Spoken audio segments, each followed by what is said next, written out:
Badan Pusat Statistik melaporkan ada tambahan penduduk miskin di Indonesia jika dibandingkan dengan tahun lalu. Per Maret 2021, jumlah penduduk miskin di Indonesia berjumlah 27,54 juta orang. Jumlah penduduk miskin ini naik sebanyak 1,12 juta orang jika dibandingkan Maret tahun lalu. Meskipun naik di bulan Maret, ternyata jumlah penduduk miskin sempat turun pada September tahun lalu.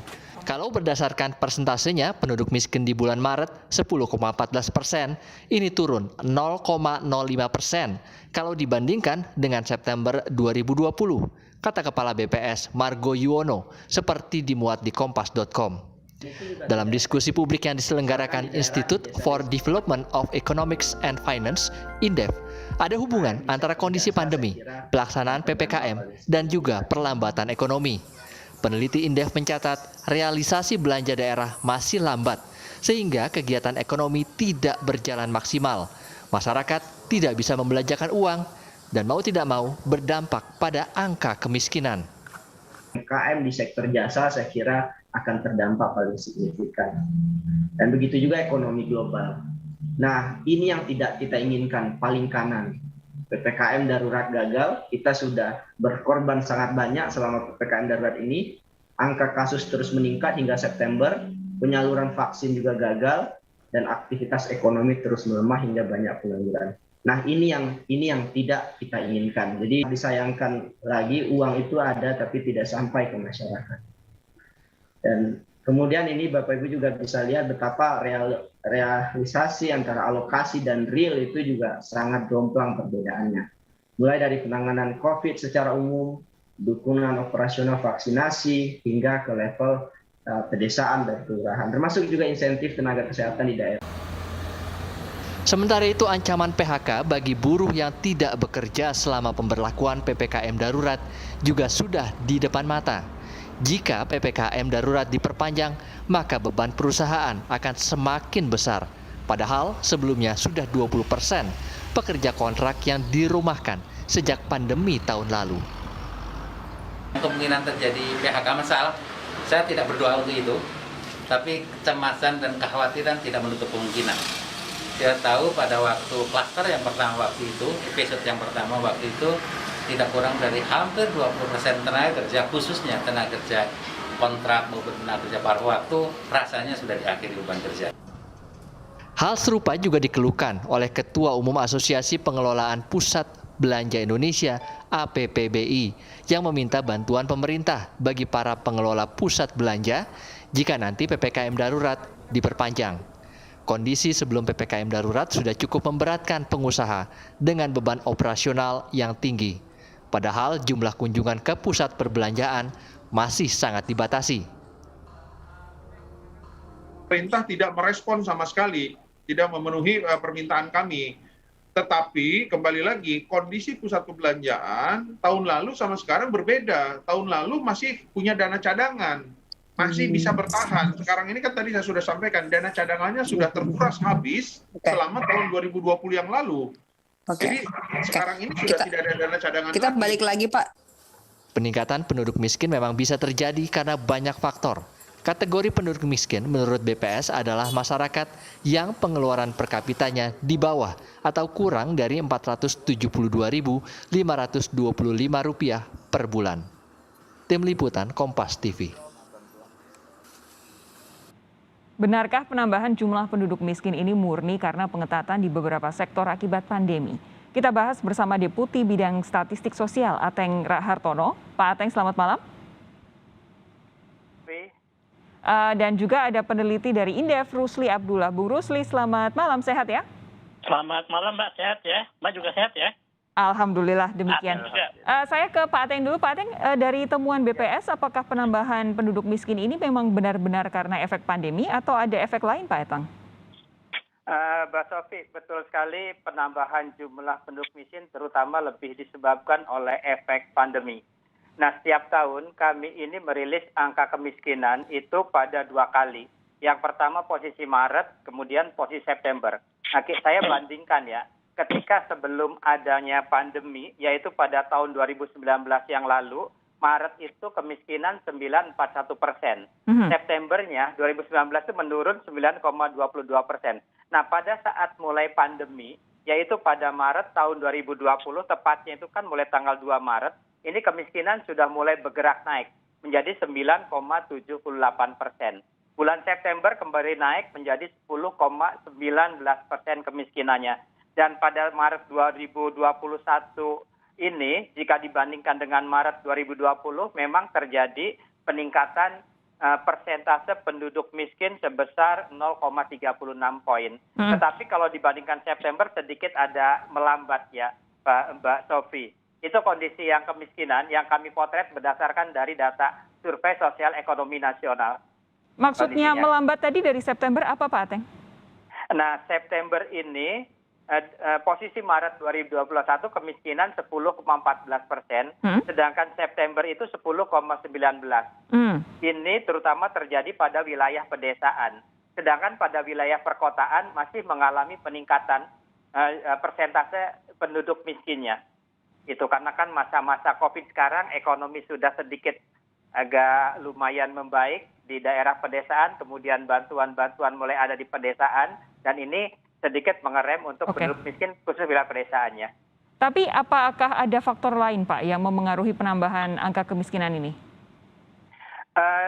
Kami memotret hanya dampak COVID saja, Mbak Sofi. Karena COVID ini dampaknya tadi cukup dahsyat sekali terhadap teman-teman yang pemberhentian sementara pekerjaan. Sampai tadi disebutkan juga ada yang menuju ke PHK.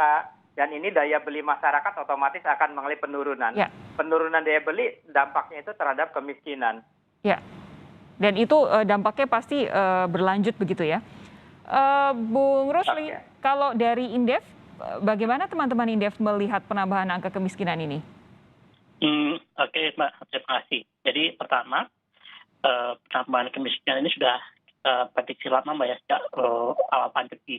Jadi kita sudah akan memprediksi di kuartal 4 2019 pertumbuhan ekonomi kita sudah mulai menurun ya menjadi 6% secara YoY. Kemudian Q1, Q2, Q4, sampai Q4 2020 ya semakin memburuk dan itu semakin menekan angka kemiskinan kita seperti tadi Pak Ateng sampaikan di depan.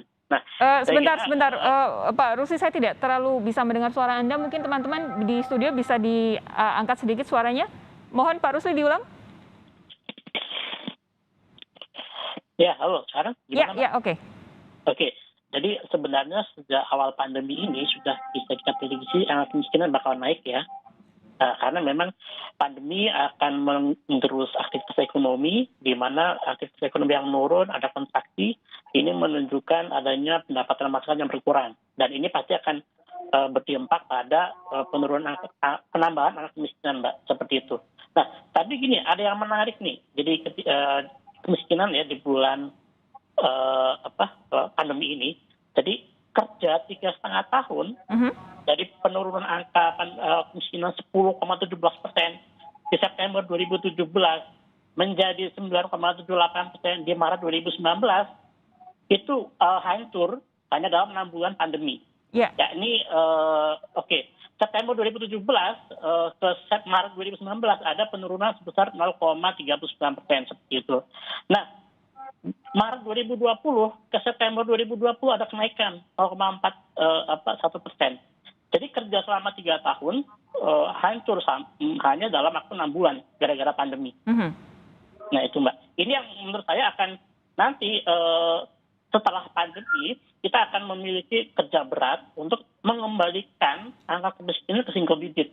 Karena memang kita ingat dulu di awal-awal kita euforia ini ya single digit kemiskinan, kita sangat euforia, happy, kita berhasil, tapi tiba-tiba kita kembali ke double digit. Dan saya kira nanti pasca COVID ini akan kita memerlukan waktu yang lama untuk mengembalikan angka kemiskinan kembali ke single digit. Gitu, Mbak. Bung Rusli begini, ada yang selalu bilang, ada kalimat yang selalu kita dengar saat mengomentari pandemi ini adalah bahwa pandemi menggarisbawahi, pandemi semakin membuka sistem yang tidak baik. Jadi memperburuk sistem yang memang sudah sejak awal tidak baik. Yang ingin saya tanyakan berkaitan dengan kemiskinan ini, apakah sebenarnya pertumbuhan kita, tadi Anda bilang kenaikan penurunan jumlah angka kemiskinan ini terhapus selama sekian 3 tahun, terhapus hanya dalam 6 bulan pandemi. Apakah betul karena memang cara kita menaikkan derajat ekonomi masyarakat itu ada celahnya?